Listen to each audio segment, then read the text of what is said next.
Lord of the Mysteries. Chapter 292. Exchanging News. Audrey was interested in the pirate admiral and asked, "What's his name? What was his current title? There hasn't been any related news in Backland." Alger nodded slowly. "She's a lady and was a famous pirate in the past. You should have heard of Ailment Maiden Tracy, right?" "No, I don't know much about such things." Audrey shook her head in honesty. "Me too." Sitting at the end of the table, Klein added inwardly. Alger fell silent for 2 seconds, and without wasting any time explaining, he said, "In short, she subdued the crew of Kalangos's crew last month. She proved herself with actual action that she had the strength of a pirate admiral. She changed the name of Kalangos's ship to Black Death and calls herself Vice Admiral Ailment. In the past, she acted independently and was someone who specialized in curses, black flames, and ice. Her enemies would always suffer from sudden ailments of various kinds. At present, no one knows which pathway she belongs to, but they're certain that she's at Sequence 5. Audrey listened with relish. She blinked her eyes and requested curiously, "Mr. Hangman, can you introduce the 4 pirate kings and the other 6 pirate admirals in detail? I've only heard of their names and titles, but I don't know what beyonder powers they are equipped with." Alger looked around and saw that both the sun and the world were showing signs of attentiveness. He nodded slightly and said, "That wouldn't be an issue. The strongest pirate king is the king of the 5 seas, Nast. He claims to be a descendant of the 4th epoch's Solomon Empire. Not only is he a high-sequence beyonder, but he possesses the terrifying ghost ship Black Emperor, a relic of the Empire. He's adept at using order. He can pull his enemy into combat, in a domain that he's best at, and create fascinating effects. He's also the oldest pirate in the world. Rumor has it that he's over 100 years old, and he has been active in the 5 seas since the Roselle era. No one knows exactly how old he is. Of course, compared to the other pirate kings, there's a lot of information about him. As for the owner of Dawn, all we know is that she's a beautiful woman.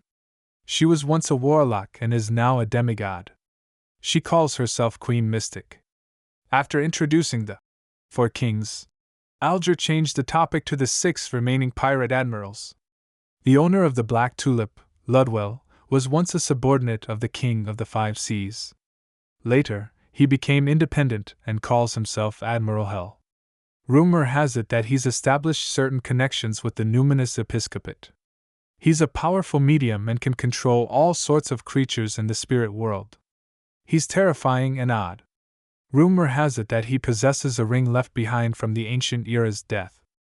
Admiral of Stars Katla was once a follower of Queen Mystic, but they've long become estranged. The reason for that, according to rumors, is because she joined a particular secret organization, angering Queen Mystic. And according to the information I know, this secret organization is the Moses Ascetic Order. The Moses Ascetic Order. The Mystery Prior Pathway. The Hidden Sage. Klein suddenly thought of old Neil's loss of control and the evil god who would whisper temptations into the ears of low-sequence beyonders of the same sequence. This was the first time he learned news regarding the Moses Ascetic Order through reality instead of books.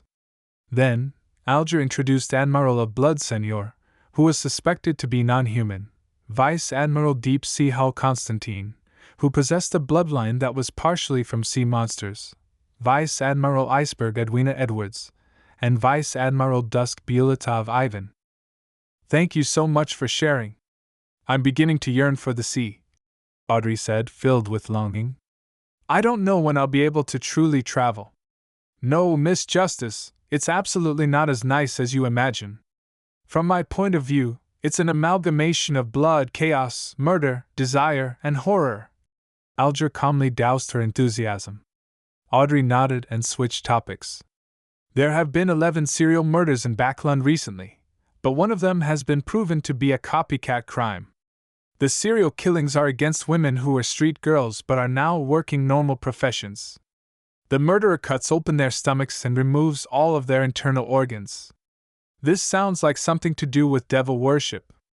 Was it done by someone from the Blood Sanctify sect?" Alger instantly made a guess. I don't know. The murderer hasn't been found yet. Audrey yearned to become a detective, bringing Susie along and capturing that cursed murderer. At this moment, Derek blurted out in a daze. I know about such rituals. He knows? That's right.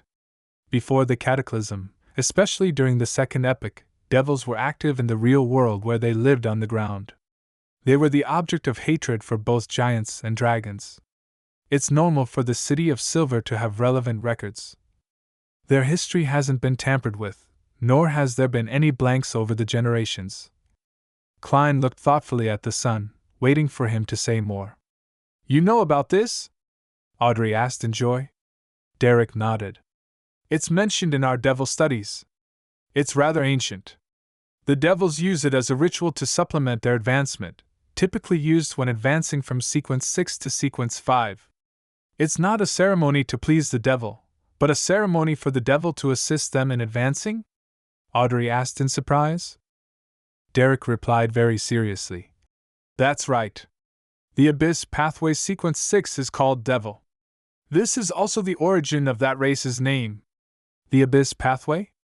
Before the Cataclysm, the Devil Pathway was called the Abyss Pathway, and Devil is only the name of Sequence 6. Could Sequence 0 be Abyss? Again, Klein discovered the value of the sun. A lot of knowledge and mysteries were lost across the river of history, but the City of Silver still possessed them. Is that so? Audrey nodded indiscernibly.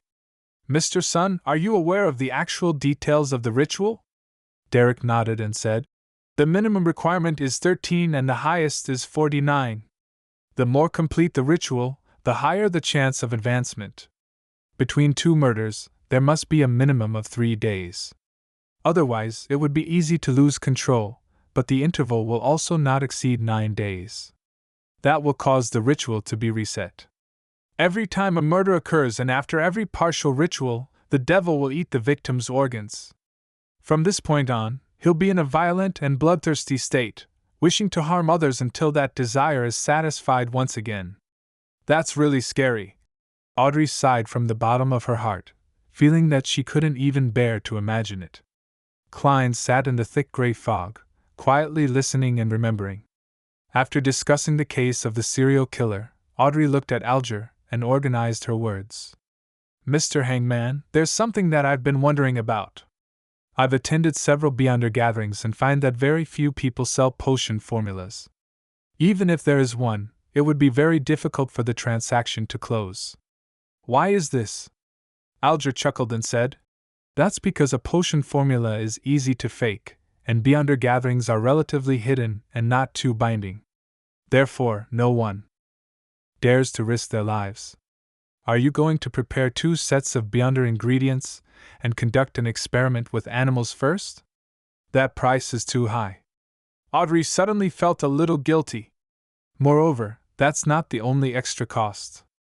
Animals can lose control more easily than humans after taking potions. You have to hire a few Beyonders to protect you to prevent you from dying during your experiments. So, for most Beyonders, even if a formula appears, they wouldn't dare buy it. Alger added. Audrey felt even guiltier. Alger didn't notice her reaction and continued.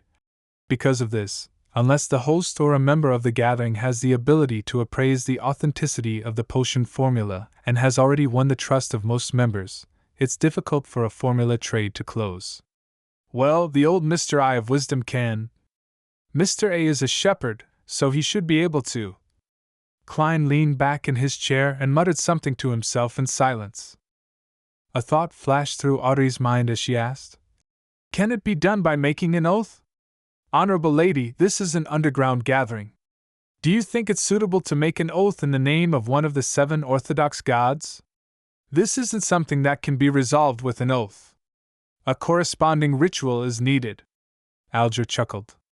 As for other evil gods or devils and mysterious existences like the hidden sage and the true creator, unless you're their believers, who would dare to swear an oath in their name?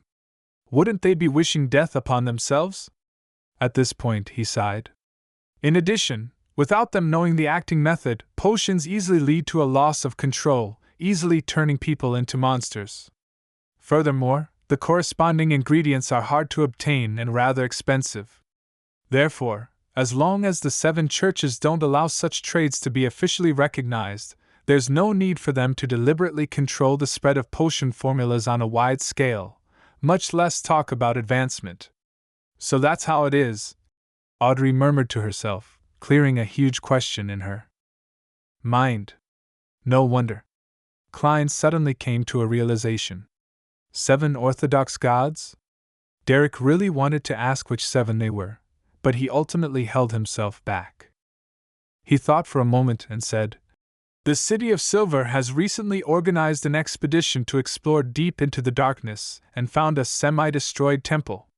The statue that's worshipped inside was a naked man nailed upside down on a cross. There were also a lot of bloodstains on its surface. Do you know which god that is? This is the true Creator. The forsaken land of God actually has a temple of the true Creator. Judging from what the Sun said, the true Creator shouldn't exist before the cataclysm. Otherwise, it would be impossible for the City of Silver to not recognize it." Klein used his clown ability to control his expression to prevent the shock from showing on his face. Justice, the hangman, and the world exchanged looks, shook their heads, and said in unison, "We don't know." Just as they finished speaking, they heard Mr. Fool in the gray fog say in a deep voice, "That's the fallen Creator."